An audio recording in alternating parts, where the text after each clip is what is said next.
Mchicha Mohamed Isa wa Kibaha maili moja. Barabara hii ya kutoka Sheli kwenda Muheza kwa kweli tumeambiwa kwamba inakuja kuwekwa lami. Moja na hali mzuri ya kuja kutuwekea lami.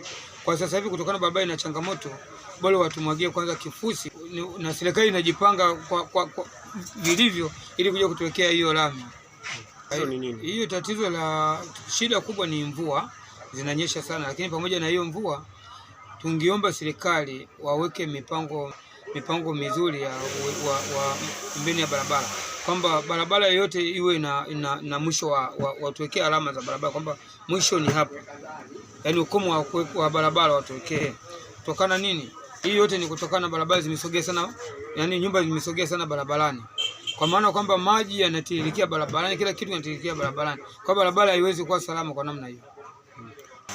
Ndio maana nasema kwamba nani serikali wangetuwekea ukomo wa mwisho wa barabara ili hata nafasi ya kuweka mitaro ipatikane.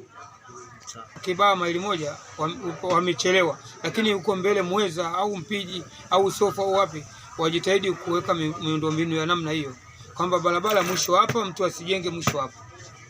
Sio kuchonga barabara zile zote zinazotakiwa kuchongwa zichongwe na kuweka beacon pembeni ya barabara, kwamba mtu yeyote kama kununua kuanzia beacon ilipo kurudi nyuma, lakini sio mbele ya beacon. Sawa. Changamoto ni mashimo makubwa, lakini baada ya hapo inakuwa tu serikali watumwagie kwanza vifusi wakati tunasubiri hiyo lami.